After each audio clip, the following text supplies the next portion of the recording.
Well, hello and welcome back to the Purchasing Made Personal podcast.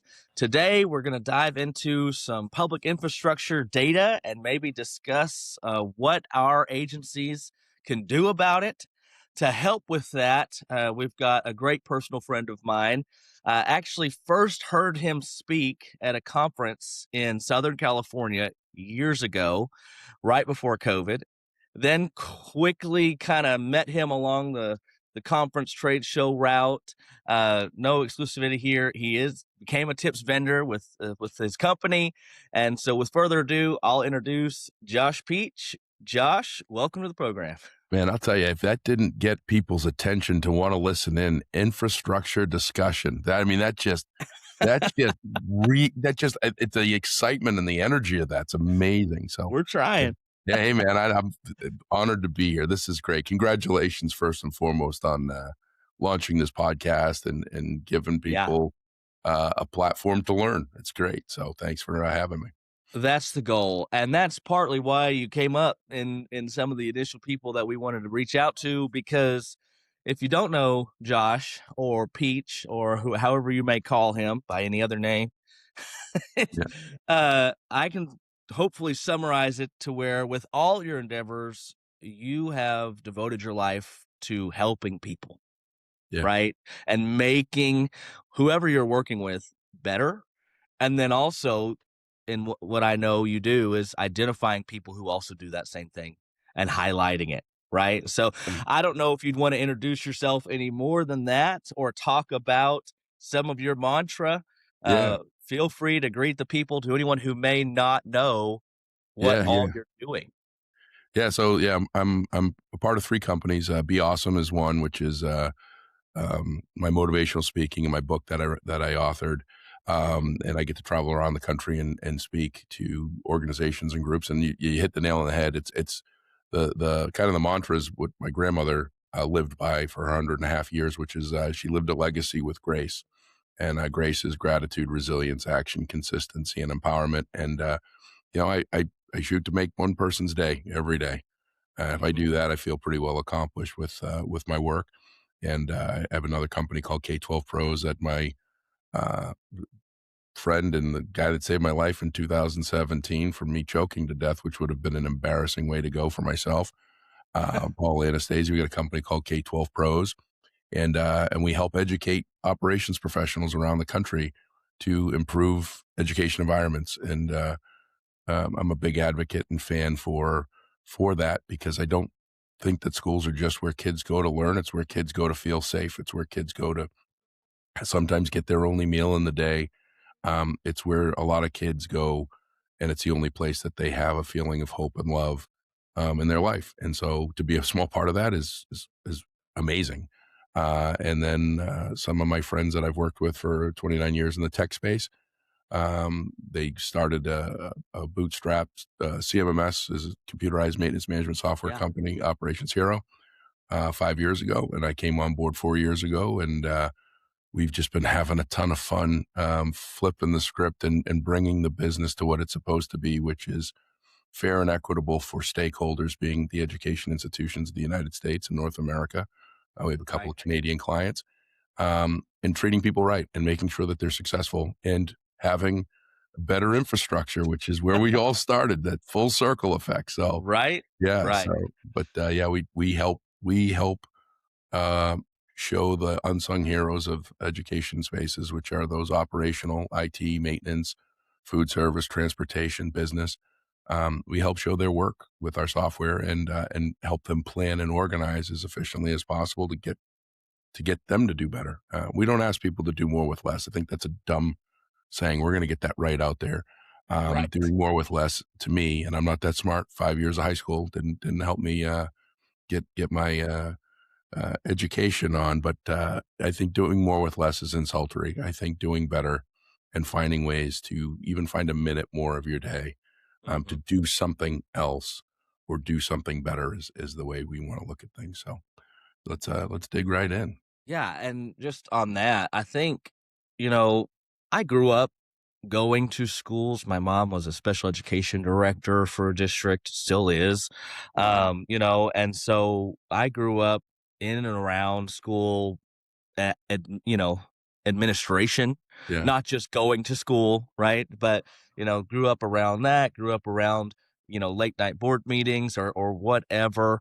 And there's a select few of people who are already going to know what I say. But for the majority, if you haven't walked into a school almost behind the scenes Yeah. to see obviously what's happening in the front office all the way out to the bus barn, which might be Yeah. on a different property. What I'm trying to say, there is an undertaking to run a school district, Right. right? When you're responsible for thousands of kids, right, from K through 12. I mean, even a 1A school, when you Mhm. consider all the grades, it's going to be hundreds of bodies, right? It's an undertaking, and it's an Yeah. undertaking to where you've got to have the IT, you've got to have the vehicles, you've got to have the landscaping in place, you've got to obviously have the infrastructure, HVAC, plumbing, electrical, heating, and whatever, and the the amount of things that are coming at a public employee can't be done with less, Right. right? Like getting rid of that, doing more with less thing, like you said, is brilliant. The only answer to it is to maximize efficiency. Yeah. I think that should be the goal instead of just accepting less and Yeah. trying to do more, right? Yeah. I think that I think you hit a couple of great spots there, and I think the biggest challenge that I see in public education is that people don't look at it as a business, right? Yeah. The titles are. I always say to people, you should shift the K-12 roles titles to what they actually are and who they are. A superintendent Yeah. is a CEO. That Yep. is their role. And when you talk about the average expenditure of 15,000 plus per student, take a number of students times 15,000. That's the money that they need to run that school, and that's and run it as efficiently as possible. And then your business manager, your assistant superintendent, that's your CFO. And when you drill it all down, schools are in the business. Their customer service first. Their customer service is giving a positive outcome for our kids to make those kids better when they leave than when they got there. And everybody should have those roles. I'm on a mission. I'm on a bunch of silly missions. One of them is to remove the word bus driver from the vocabulary of every school district in the country. They are Okay. smile providing student transportation professionals. I know that's hard to put on a business card, but if we pigeonhole, first of all, they're probably the most underpaid and in need employee in the district, Yeah. and they have a responsibility, and they are putting those students are in the most vulnerable position, and their day with the school is on that school bus. They're not in a space that's controlled by the district. They are on a public road, and there's 60 plus kids on a school bus. And these drivers are doing more than just driving a bus. And I call them smile providing student transportation professionals because it's 3 million kids in the United States today that are underserved, homeless, food insecure, foster care, abused homes, don't know where they're going to sleep tonight, any number of things. There's roughly 3 million kids. And that Yeah. first and last mile that they get 5 times a week is from that person driving that bus.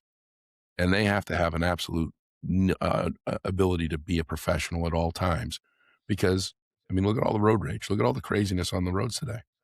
They have to hold their composure and they have to do all these things. And so knowing those roles and having the community understand that it is a business, it is not just a drainer of our tax dollars and always going and finding the wrong thing. And sadly, a lot of communities, for a big part, they think it's like daycare. It's free daycare. The kids are going for Yep. 8 hours a day. And COVID taught parents, hey, That's what they raising kids is tough. We need help. You want to talk about takes a village? Go into COVID shutdown for 10 months with your kids 24 hours a day and have to make sure they're learning and everything. Wow. And a lot of people have already forgotten that 6 years later. Hmm. It takes And a here's lot. the And a third of the time of these kids' lives, 33% of their time in the week, it's in those schools. And that's not including extracurricular activity. That's just no. bare minimum. And that thing, you say that COVID 6 years later, Mhm. right? I forget where I was. You and I are both on the road a lot. I do Yep. know that it was in California. Might have been California Technology or something to that regard of a conference, right? Yep. But there was a study done to where the educational deficit caused by COVID, Hmm. right? And if you do the quick math, right, you got, you know, students entering K4 is where they started tracking it in Yeah. 2020, right? Students entering K4 in 2020 have a 13-year public education career, Hmm. so to speak, right? So they tracked that. And so we are going to see the implications Hmm. just in student quality, not quality, in student, you know, deficit from COVID Oh, till at growth, least everything. Yeah. 2032 Yeah. is what they're saying. Till the graduating class of 2033, basically the Hmm. fall of 32, the spring of 33, Yeah. right? At a minimum. That's what these educational institutions and in public schools and the state are preparing for. Because, for instance, I've got family who are teachers, who are fourth grade teachers, right? Right. Who are just having to teach first grade material before they can ever get to a fourth grade level Yeah. because these students are in a deficit. And it's no one's fault. It's what happened. And when you're out of a structured classroom for any part of your education, whether it was high school, whether it was middle school, whether it was K4, this system, this business is doing its best every year on its metrics to produce, like you said, a better version of themselves. What would happen if you walked away from a career for 2 years, Yeah. right? Or what if you delayed 2 years into a career, right? That's what's happening in the school districts. Yeah. Well, and also if they can have, so I think it's 20, I think it's gonna be 2035, 2034, 2035. I Right. calculated only because of my kids. My Yeah. son, my youngest was 2.5. And the way Sure. that I look at it is if you were under the age of 4 at the close of business in 2021, mid 2021, because that's when everything started really open back up again. Yeah. But there was also the fear with Yeah. masks. There was, so it could go to 2022. So if you were under the age of 4, 2021, 2022, you really didn't have a lot of implications as a whole. There were kids that go Right. into daycare at an early age, but as far as if you're going through the standard life cycle of growth, you're really not going to preschool until you're 4, right? So you're not going to lose that social piece. You're going to lose some of the social aspect of going to the park and some of those things. But I think that my youngest son probably is on the luckier side of not having an implication or a reaction of something due to COVID. That's kind of like a lot of people don't look at things that I look at, like Sandy Hook, Newtown, Connecticut. This year's graduating class or last year's graduating class, that's the first class in that school district Yeah. from pre-K to K to 12 that isn't directly impacted by what happened in 2012 at Sandy Hook.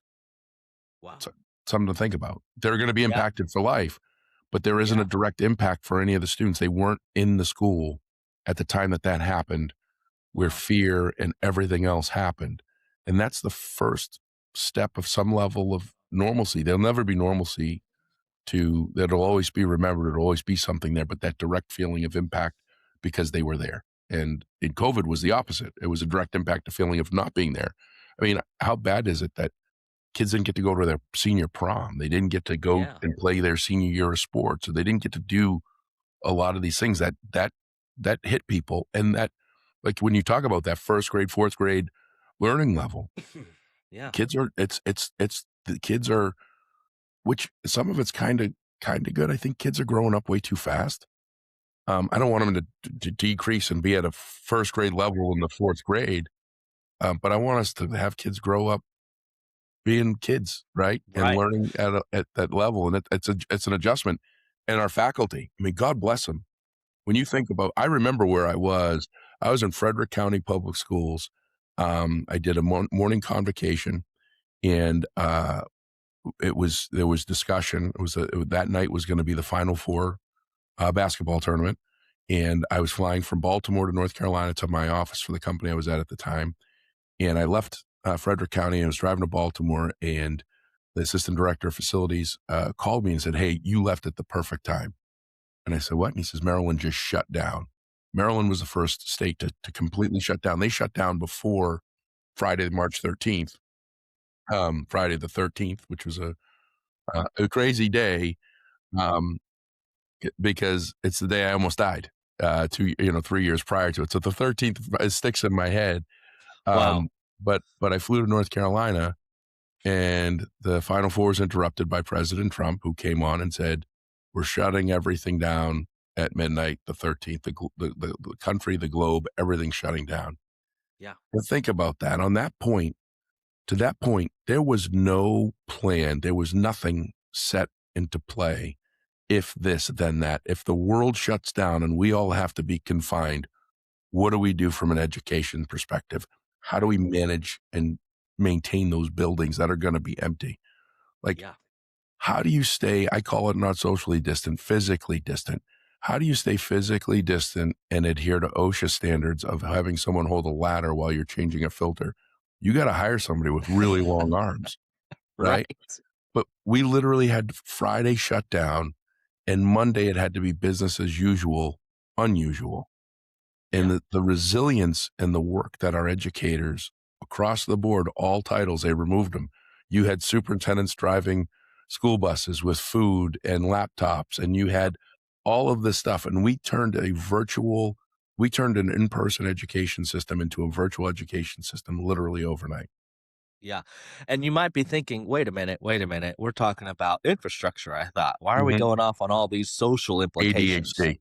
Right? No, it does tie together because, I've got this report here, and we'll read more of it, but it ends. I'm going to start from the end and come back to it, right? I love it. Um, this report is from the ASCE, the American Society of Civil Engineers. Okay. You can Google this and it's readily available, but the ASCE puts out an American infrastructure report card, right? They go through and assess all public buildings, all public properties based on what civil engineers are doing and reporting and finding these things. And they're giving uh, kind of a life expectancy across the nation. You can even look it up somewhat by region on where the most important capital projects need to take place or to that regard, right, with civil engineers. But it's going to be pertinent for this because it's shocking. We all love report cards. The American average across all public buildings, be it schools, be it public roads, be it museums, right, be it hospitals, is a C minus. Mhm. Okay. When you go just to the school portion, it drops down to a D D on plus. To D D plus. plus. Yeah, Yes. you gotta give it the plus. The D is in the middle. The D No, minus, you you're don't right. wanna be D plus. D Yeah. plus, Yeah. but still. But it ends with this. It ends with this, and it has this one little clip in there of it talks about how when these infrastructures can be improved. I'm going to read it this way exactly so I don't get anything wrong. Okay. Mhm. Environmental remediation yields direct academic results, and studies assisted by the EPA show standardized test scores to climb by upwards of 17% when a building is improved. Mhm. That alone should be the motivator, Yeah. right?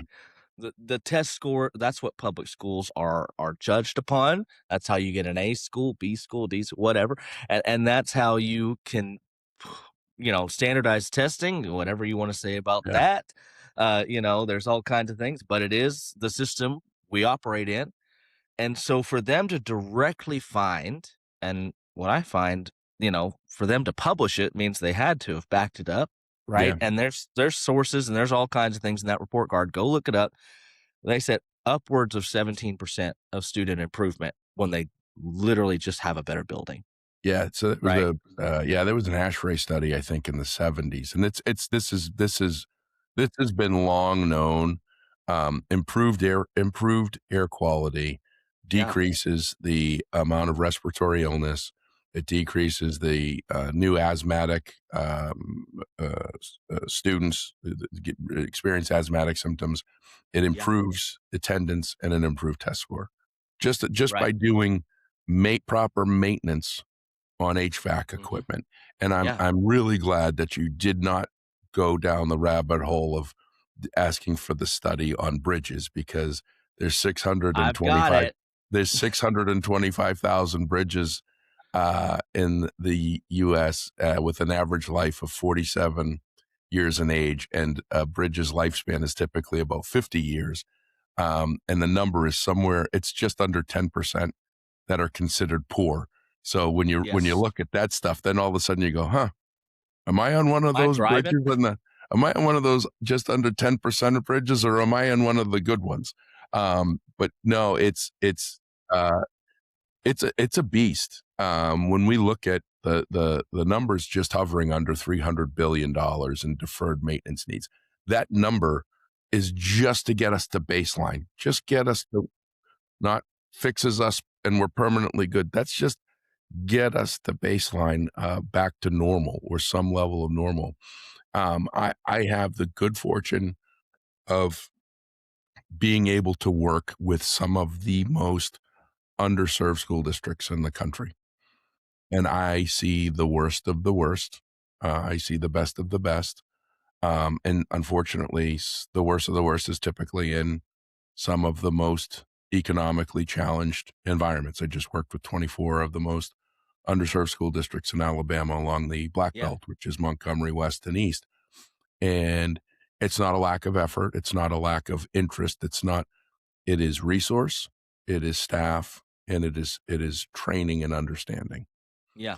I feel And like we're going to have a split audience here because this is mhm, going out across all different types of economics things. yeah, And even the report card addresses the poverty issue, yeah, right? And because so let me read through this very quickly yeah. because I have this feeling that some What's the people listening number? will What's say, the total amount? Am I right? Is it almost 300 billion?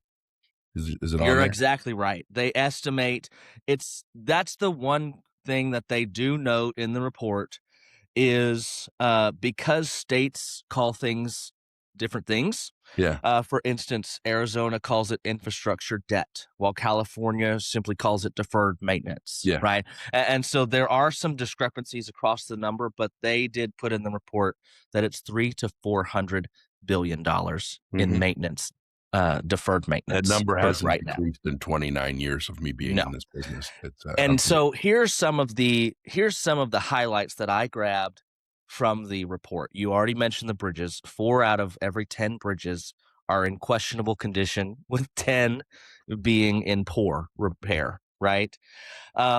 85% of all US parks, public, national, state, and museums are in need of immediate repair to their facilities.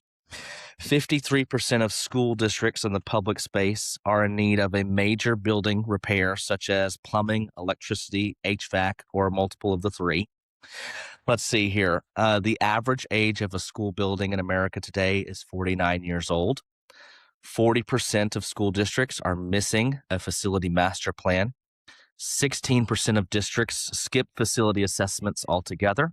Mhm. But then again, it ends. However, when implemented, you can see upwards of 17% increase in test scores just by improving the facility to a baseline level.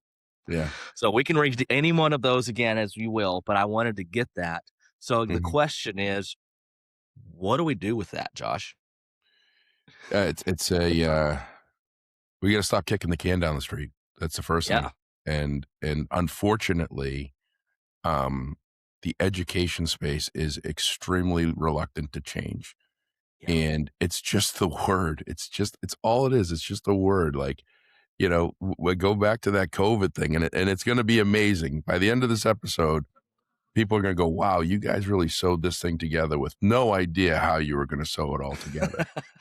But Yeah. that COVID example, all Yeah. that we did in 48 hours to align a virtual education environment, that was the greatest change anyone in education will ever experience. Yeah. So why can't we change a process to start to build a preventive maintenance program that works?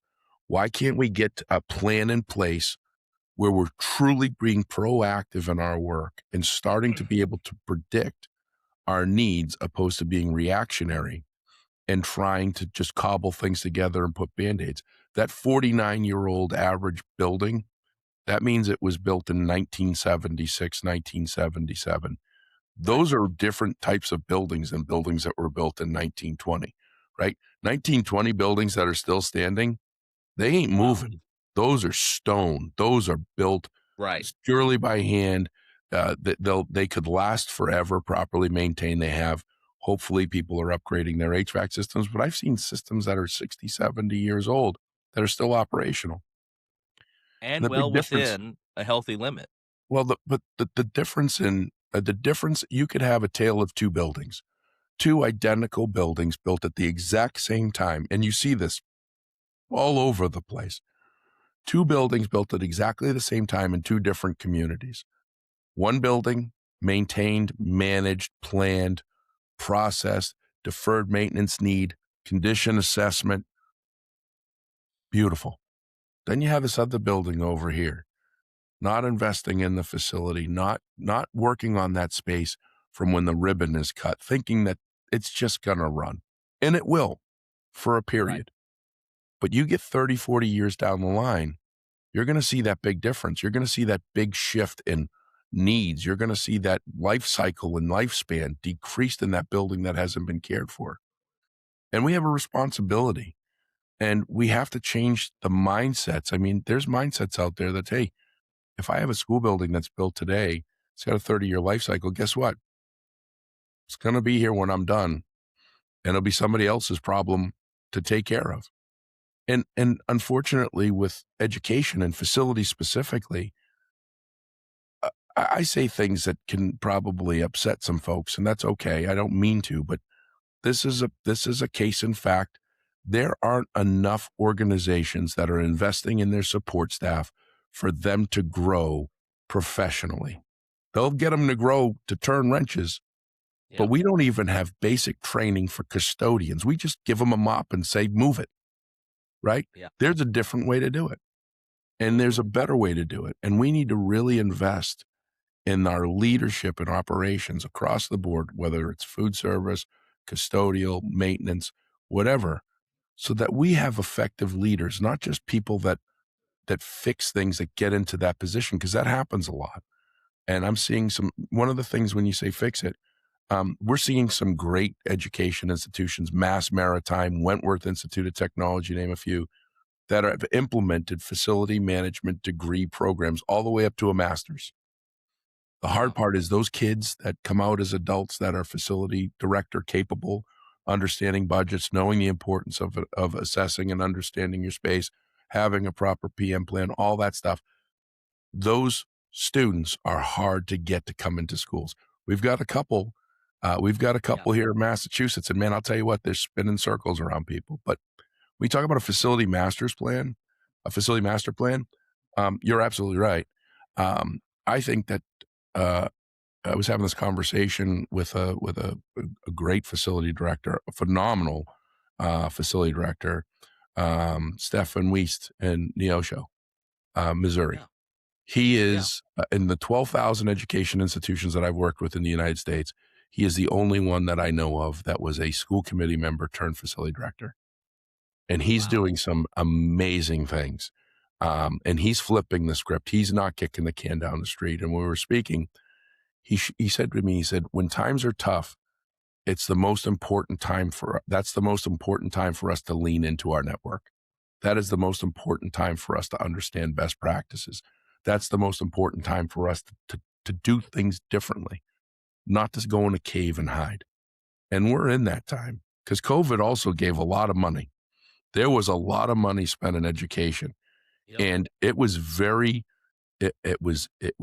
theory, it was a good thing. It was the only time in my lifetime that schools had the money that they needed. The Yep. challenge was we didn't know what we needed it for in a lot of cases.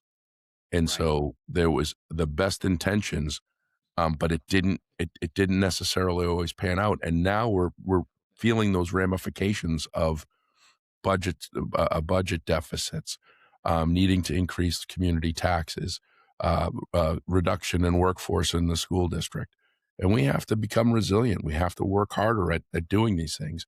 One of the answers, and I'm proud to say that I'm part of the change, and we've built a PM excellence program at K-12 Pros. We launched it purely through working with these schools in Alabama. We were like, if these guys can do it, my Yeah. guy Brent, Marengo County, 972 kids. He knows exactly how many kids he has in his school every day. 972. 972 kids, 3 school buildings. He started last July 1st as a director of facilities and is also the carpentry teacher. And we worked with him in the other schools. And within 2 weeks, he called me and he said, man, if I can do this, anybody can. And I'm telling you, his schools are improved. He understands his assets that he has in the building, what the needs are, and he's getting PMs done. And if you're doing PM, preventive maintenance, every dollar in PM, you're saving $4 in need for reactive work. That study was done. We were part of that study.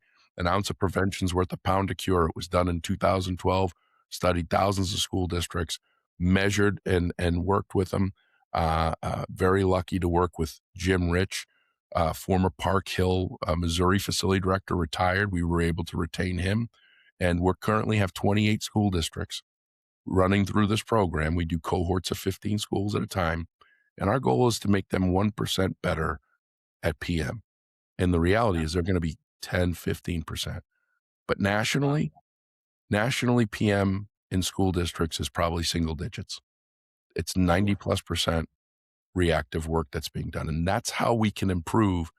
And I don't know that it's going to happen in my lifetime. I hope it is. When I started in 1997, that deferred maintenance need was $50 billion.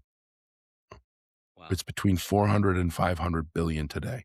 It has never decreased. That number has not decreased. And we have a gap every year that it increases. And I'm not going to say people are okay with it, but no, nothing's happening. There's no Right? Nothing's priority. happening. Right. Well, we're a reactive society. Something has to happen for us to really put our finger on the importance of doing something different. And we're excited. We got another 15 district cohort for this PM Excellence starting in July. We're hoping to get to 60 to 75 districts that we can proof this concept that it works and then expand it. But there has to be buy-in, and we have to stop being at odds at what our goals are and why, and stop knowing everything. We need to all come together collectively and know everything, not be on an island and think we do. And that's one of the great things with your program. You're one of the byproducts of what TIPS and other co-ops do is you're building a network of people that can lean on one another, and they're learning best practice through best vendors. Right. I mean, that's what we're doing. Back to what you said about the not giving a janitor to mop and tell him to move it. That really hit it with me because I think, the first thing, even if it's administration listening in on this, it's like, yeah, I know it's a problem. What do I do? The best and the worst thing that you can have is culture, right? The best thing that you can have is a good culture, and the worst thing that you can have is bad culture. So if you're in administration, that's your number one job, right? And so how does it look like? What does it look like when you're okay? Well, don't just move the mop, teacher. Well, it starts with ownership, teaching ownership to where, okay, you got this janitor. They're here. They're employed. They're wanting to do some work here. And now it becomes, instead of, hey, clean the floor, it becomes that, hey, we are using these Jan sand chemicals. They're going to kill 99.9% of germs, right? Done right. Done We got to say done right, because done right. There's dwell time. There's dwell time. So the effectiveness and the efficacy of the product is only as good as following the directions. See, you got to teach that stuff. Why? Yeah. Well, it's because, hey, some of my worst experiences in my middle school and high school career is when I was literally on a deathbed with rampant pneumonia. I was Mhm. hospitalized for 2 weeks, right? And where was I spending all my time? Well, the school. And did we blame the school? No. Mhm. But pneumonia in the summer comes from one thing, air quality, you know? And so it's like, hey, do you teach that Jen, look, these are the years that a lot of people look back on. These are the years that people enjoy. You mentioned missing prom and how Mhm. devastating that would be. Why? Because that's part of the American culture Mhm. of enjoying the glory years, so to speak, right? And we don't get Yeah. stuck on them, but people do, right? Yeah. Why? Because for some people, this is going to be the safest, most enjoyable environment they're going to experience until they graduate. Yeah. So then, as a janitor, when done right, you have the opportunity to create less sick days, Yeah. to create events where they're not homesick or they're not doing this or what have you. So then you're in part contributing to the high school experience, Yeah. right? Or any other situation like that. That's how you start to Yeah. create Well, ownership. yeah, and it doesn't need to be high school. It can be anytime. I Well, I actually mentioned high school. Yeah. Adam is as I shared Adam, my producer here at our local cable access where I'm at. We were able to locate my 4th grade play, The Wizard of Oz, and we put it on the 40th anniversary, Adam, right? Is that what it was? Wow. It's 40th anniversary last year, 2 years ago, last year, and we released it and put it out on social media that it was there for people to watch it. And one of the students that I had that was a student with me in the 4th grade had reached out to me and sent me a private message and said, "I'm so grateful that you shared this. That was the best time of my life. This person is 50 years old, and the best Yeah. time of their life was in that elementary school." And that's why it's so important for that environment to hear that from a student that's lived 40 plus years past that time, and that's still their best time. That's why it's important. And Yeah. that learning, I mean, this is the thing. We got to clean for health and not for appearance. And that's what you're talking Yes. about is illness. You know, you see a school and it looks clean, but 40% of the kids are out with the flu. Well, that school's not being probably not being. I mean, part of it is kids are kids, and they sneeze Kids are and kids. do Okay. and they touch everything and lick doorknobs and do stuff that kids do, right? Um, but there is an importance. You know, we just did a training. This custodian, I'm going to tell you, he was probably he's in his 60s, and this guy is fit as anything I've ever seen. I mean, he's just solid. Wow. And we were working with we had a company that we work with, Hilliard, come out, and they were kind enough to do some training. And we were talking about waxing floors, stripping and waxing floors, which is a common practice that I think that there's some we could have discussion completely on that. But Yes. the Hilliard rep brought this piece of equipment that was a lamb's wool piece of equipment that you put a 5-gallon box of wax on top of, and you literally just walk back and it waxes the floor. That's how it works. And this custodian looked, he's like, "I've got my string mop, and that's how I do it. And I don't tape the sides, and I don't do this." And he's a master. He is an artist with his string mop, and he is hands down, no doubt, probably the best in the business. And he might even be more efficient than that piece of equipment. I don't know. But what I Yeah. do know is that's not the way to do it for everybody. And that's where we Yes. have to look at building standardized process, standardized programs that anybody that comes in can be trained, effectively trained, shown the way, and do the work. And that's not what's happening in a lot of schools today. And that's unfortunate. That speaks a lot to training because, like you said, he's he's solid. He's 60 years old and still got it and probably take both of us, right? And he knows his stuff. However, it's not repeatable. It's not transferable, right? So the best thing for an SOP or a facility master plan is yes, training has to be there. You've got to know how to work on a boiler before you jump in a boiler. Yeah. Okay. However, you've got to create things that are repeatable on a maintenance timeline, right? Or are things that it takes knowledge with the least amount Yeah. of physical skill, Yeah. right? Obviously, things have to be done. you have to pick up this bag of seed, you have to do this, whatever. But you got to find repeatable, transferable practices to Yeah. fit anyone who walks in that door. So And switching that's gears. you No, just go hit ahead. a spot that I have to touch on, and it's not Come I on. don't you enter fill in the blank software. Um, that is a big when you say how do we fix this infrastructure issue? How do we do better with indoor air quality? How do we do better? You said a very critical word in that, which is knowledge. And Yeah. like my custodian, that he has knowledge and he has ability and he knows where all the bodies are buried. Yeah. One of the biggest challenges is school districts and specifically school districts, that knowledge resides in one place, right here, this guy's Yeah. head. And when they leave, that knowledge, that institutional knowledge, that understanding, that history, everything, it's gone. And Yeah. it's a start over with a 49-year-old average life building. Yep. You have to make a 100% priority this year. If you do nothing else, if you listen to this and you enjoy it, it's great. If you take one thing away from this to improve your education environments, you need to have documentation. You have to have assets listed. You have to have preventive maintenance tasks actually set up in a calendar system. You have to have all of those things because without actual data, it's just an opinion. And that's where a lot of the challenge has been with schools is a lot of decisions are made based on opinion, not based on fact. And that fact comes with data. You're spot on. You're literally in our world, you're literally having to document everything else. Yep. Right.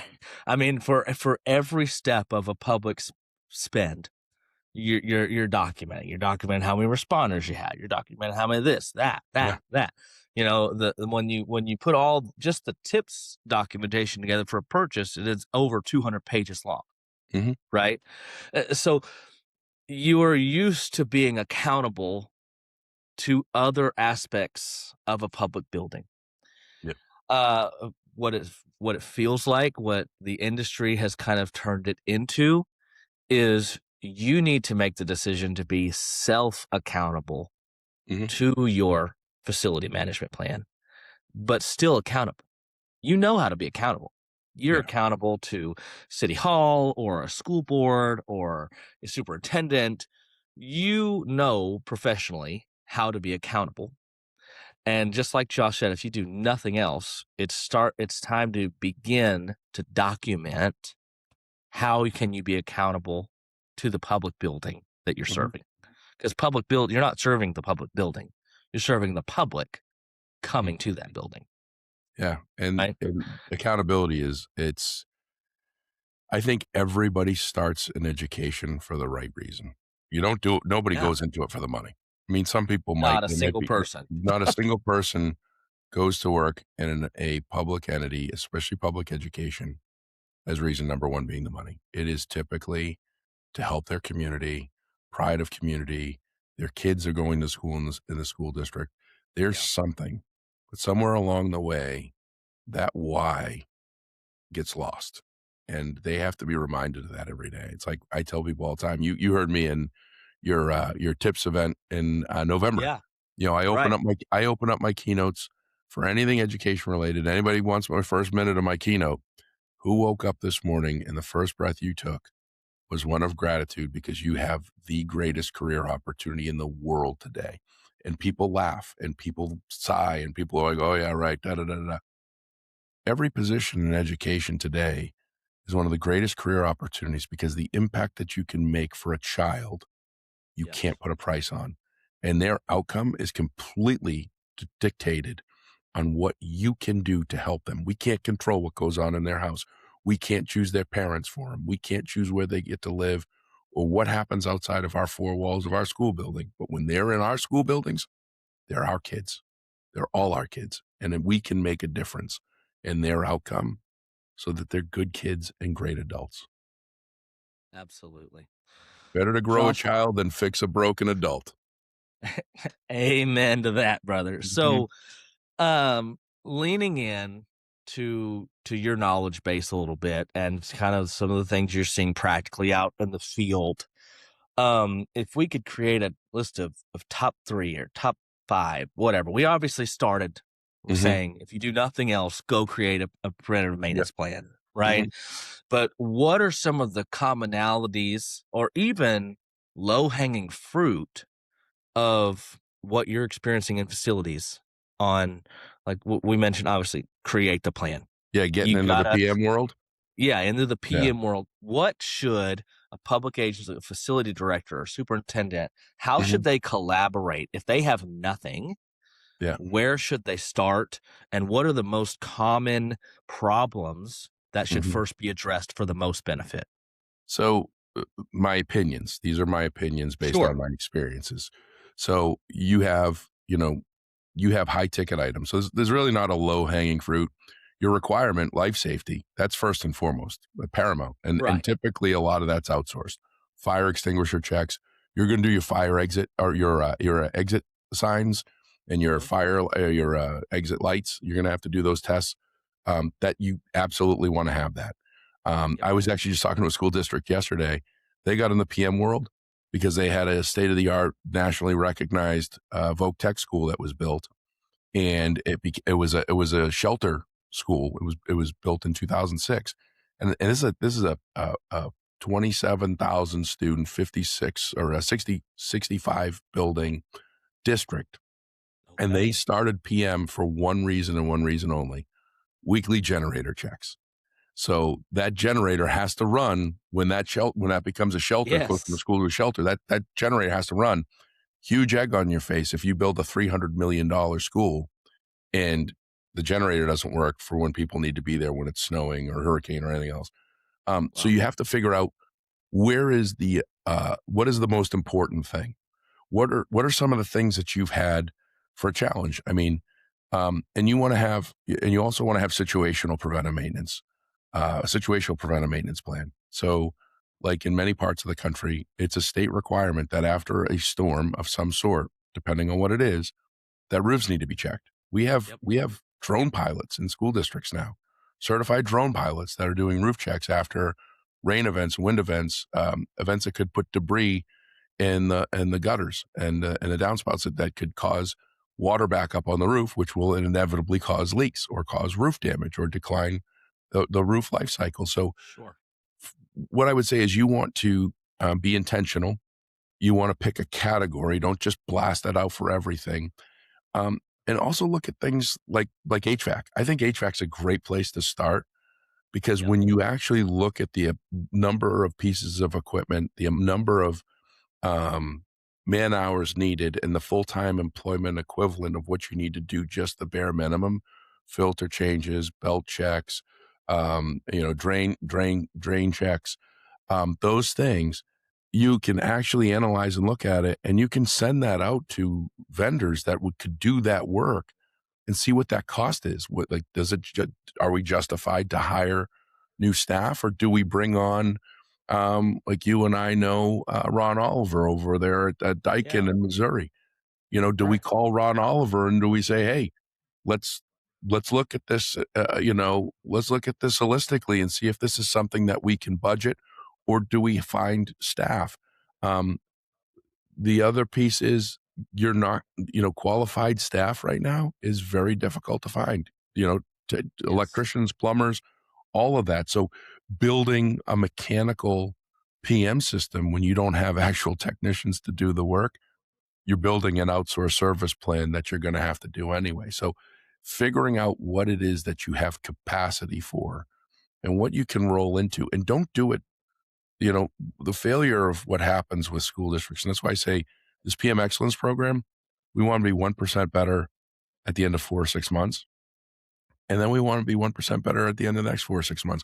We want Mhm. this to be a gradual rollout because I can tell you that it's overwhelming. I did a study, and this was just with publicly accessible information for a large school district in Missouri last week.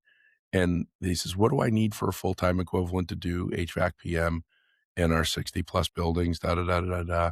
And when I ran the numbers and I went through an estimate, which he told me I was actually pretty close, which was amazing.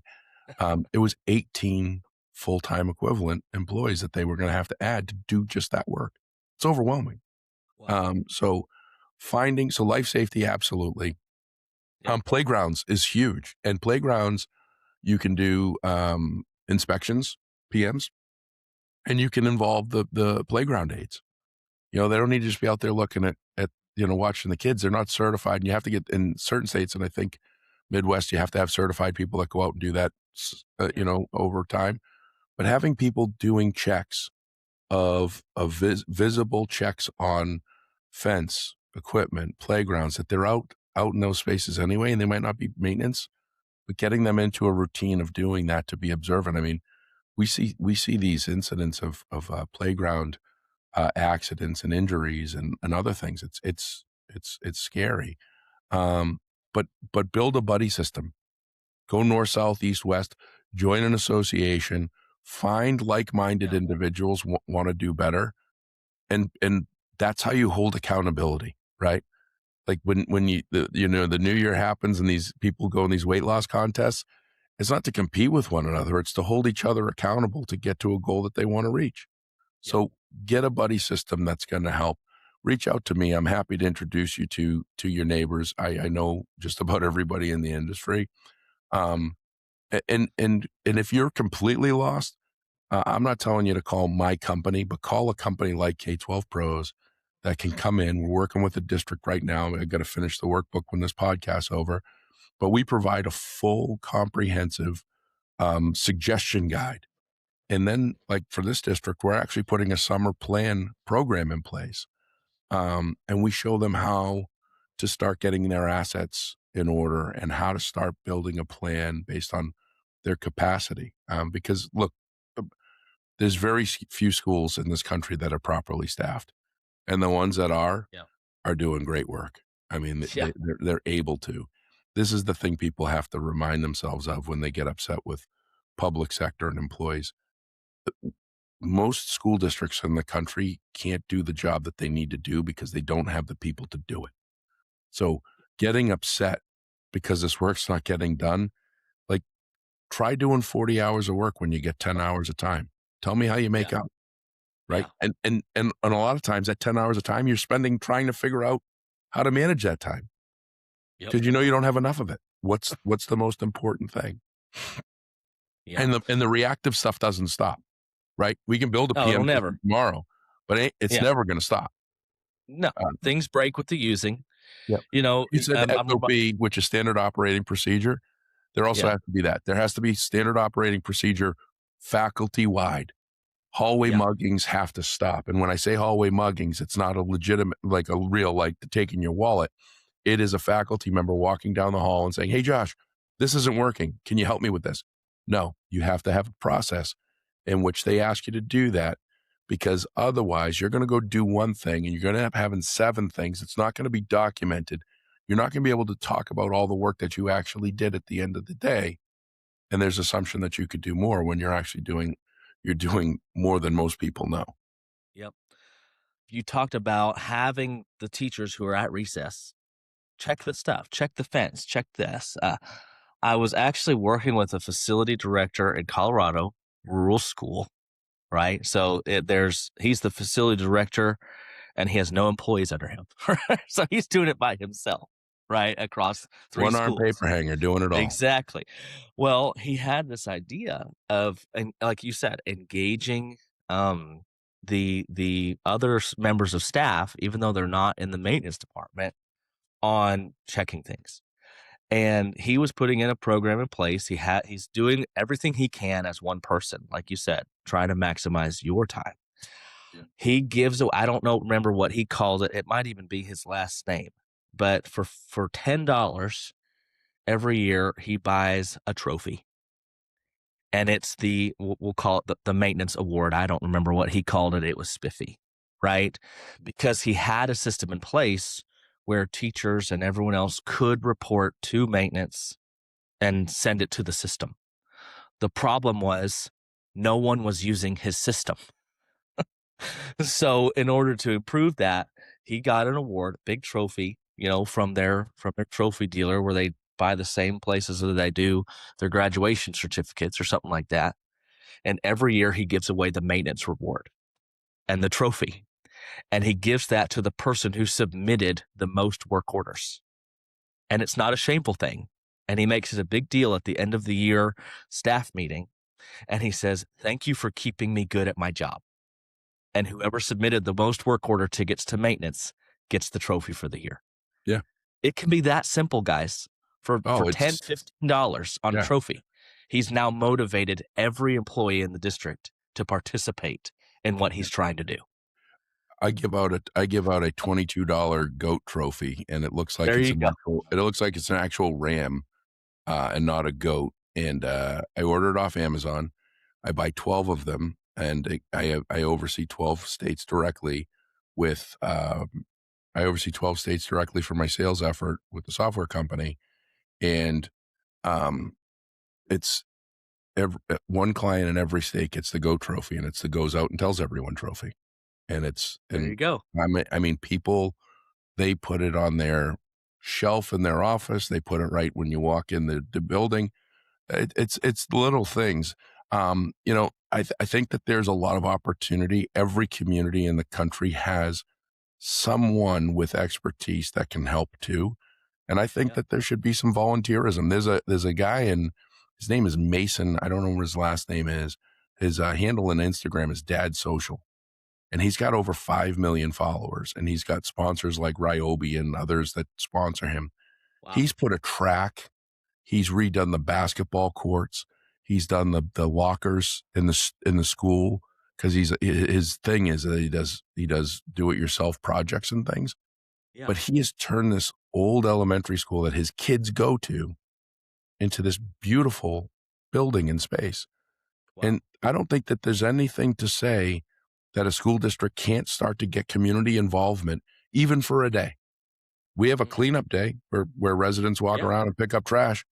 Why can't we have a day where skilled laborers in our town can give one day of their effort doing something, signing a waiver, doing something? I mean, that we have to think outside of the box. We can't just be in this box of school that's always been there, because it's not working. And so, yeah, there's so, and it's just little stuff like you say. It's a trophy, it's an award, it's a It's recognition, it's something. it's some little nothing, but in the end, it's everything. Right? Because it's showing people you care, it's getting the engagement, it's letting them be a part of something. And I think to wrap this up, and I'll let you say if you have any more in closing, but what is it gonna take? What did we see in COVID? What did we, what are we hoping to do? Well, it's gonna take one thing, and that's change, right? You've got to change what has led you to a broken situation and plan and move towards being out of it and being back to it, just like thinking outside the box. That's what thinking outside the box is, Mhm. changing. Yep. So that's what I would encourage you to do today. That's what I would encourage you to do and plan. And like I said, like Josh said, call him, call someone else, get someone to help you Yeah. manage the public resources that you have. And with that, Josh, did you have anything else that you'd want to say in closing or final remarks? No, I think it's great what you're doing. Keep it up. I'm very easy to find. I'm on LinkedIn, Josh Peach. The best email from a service standpoint for what we talked about today is a very simple email, josh at k12pros.com. Software is Operations Hero, and it's josh at operationshero.com. And my motivational stuff and books and speaking and convocations, josh at beawesome.com, and that's beausm.com. And from a perspective for what you guys are doing as a vendor, I think it's amazing what cooperatives can do, to make a difference and bite off a little bit of the apple in increasing opportunity for schools. And it's not just, what the greatest joy I get is when I have a 26 student school district in rural, um, in Alaska, that we can give them the best possible opportunity at the best possible investment because of a cooperative. And I think that every school district in the country, get with your procurement offices and see how you can leverage cooperatives opposed to going out to bid, or just leveraging. The way these things work is you have to tell a vendor what cooperatives you're a part of, or are you on this cooperative, for you to get that. And you should have that. Every person that's involved with a cooperative, in every conversation with a vendor, that should be the first question that you ask. Are you a part of fill in the blank cooperative? Because we are a member. Don't pay to be in a cooperative. They're free. The good ones are free. Right. Um, the Make sure you're putting that into your conversation, because in most cases, especially in technology, that's our best price. My price is price integrity. My price book is my price book. But if you are part of a cooperative that we are a part of, that is our absolute best price that we can give on the street for anybody. There's no sharpening of the pencil needed. It's already been done. It's already been done through a collective RFP process that these people are the best in the business. They spend the time, they make the investment. And I'm not giving you the shameless plug, but No. I've been part of cooperatives for my entire career. This part of my career right now, seeing how the good cooperatives are doing things, it's making a difference. It's giving Yeah. opportunity to those schools that deserve it, just like everybody else that might not have the money. And if we can save some money and help, and that buying power also gives you power when things aren't working well. A good Yeah. cooperative is going to go to that company and say, hey, you were awarded this based on these parameters. You're not filling those parameters. We got to talk. And I know Yeah. that those conversations don't happen often, but when needed, they do. And that gives those schools that opportunity to feel protected and that they're in this with other people. So keep doing all the great stuff you're doing. I love this podcast, and I hope to be on it again someday. Maybe I'll be one of the top rated. You guys will make me a second time go around someday. Hey, you're more than welcome back, right? But in closing, I think we hit on this idea, for anyone that's still listening. We hope that this made you 1% better today, right? And with all the resources that Josh talked about, all the resources like we have at Tips Purchasing Cooperative, that's the best goal that we can have that's attainable every single day. How can we help you get 1% better? So, if you want to join the nearly 15,000 agencies using our cooperative across the country for topics like this or any procurement need around the block, that's very easy to do. And like Josh just said, always free to use. If you are a vendor looking to service those agencies, that does involve a competitive bid process, but that begins at our website. Very simple, tips-usa.com/become a vendor, right? So that's what we have for you today. We thank you for tuning in, and we'll see you next time on the Purchasing Made Personal podcast.